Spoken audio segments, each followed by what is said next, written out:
ನಮಸ್ಕಾರ 50 ದಿನದಲ್ಲೇ 1 ಲಕ್ಷ ಸಂಪಾದನೆ ಮಾಡ್ತೀನಿ ಅಂತ ಹೇಳಿದ್ನಲ್ಲ. ಇವತ್ತು ದಿನ 8 ಬೆಳಗ್ಗೆ ಬಂದು ಡ್ಯೂಟಿ ಆನ್ ಮಾಡಿದೆ. ಡ್ಯೂಟಿ ಆನ್ ಮಾಡಿದ ತಕ್ಷಣ ಆರ್ಡ್ರು ಬೀಳುತ್ತೆ ಅಂತ ಅಂದ್ಕೊಂಡೆ, ಆದರೆ ಬೀಳಲಿಲ್ಲ. ಯಾಕೆಂದರೆ ಮಂಡೇ ಅಲ್ವಾ, ಇವತ್ತು ಆರ್ಡ್ರು ಸ್ವಲ್ಪ ಕಮ್ಮಿ.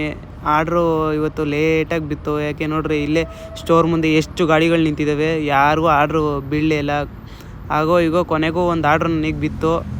ಆರ್ಡ್ರು ಪಿಕಪ್ ಮಾಡ್ಕೊಂಡು ಎಲ್ಲಿ ಅಂತ ನೋಡಿದ್ರೆ ಒರೈನ್ ಮಾಲ್ ಬಿದ್ದಿತ್ತು.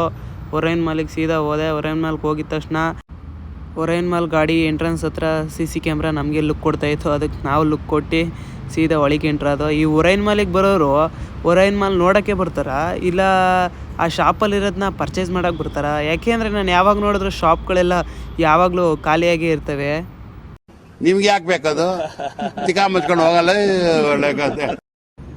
ಹೌದೌದು, ನಮ್ಗೆ ಯಾಕೆ? ಕಸ್ಟಮರಿಗೆ ಆರ್ಡ್ರ್ ಕೊಟ್ಬಿಟ್ಟು ಸೀದಾ ವಾಪಸ್ ಸ್ಟೋರ್ ಹತ್ರ ಬಂದೆ.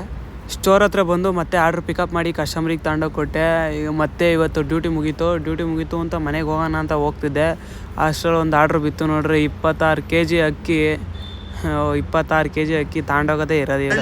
ನನ್ನ ಕೈಲಾಯ್ತಾ ಇಲ್ಲ, ಅಯ್ಯೋ ಅಣ್ಣ.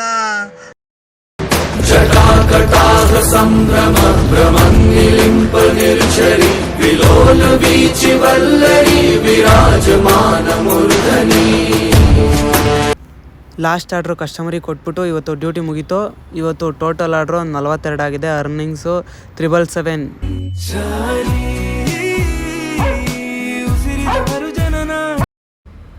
ಡ್ಯೂಟಿ ಮುಗೀತು, ಮನೆಗೆ ಹೋಗ್ತಾ ಇದೀನಿ. ಎಲ್ಲರೂ ಲೈಕ್ ಮಾಡಿ, ಶೇರ್ ಮಾಡಿ, ಕಮೆಂಟ್ ಮಾಡಿ, ಫಾಲೋ ಮಾಡೋದು ಮಾತ್ರ ಮರಿಬೇಡಿ. ಆಯಿತು, ಆಮೇಲೆ ಅಷ್ಟೇ. ಬಾಯ್ ಎಲ್ರಿಗೂ.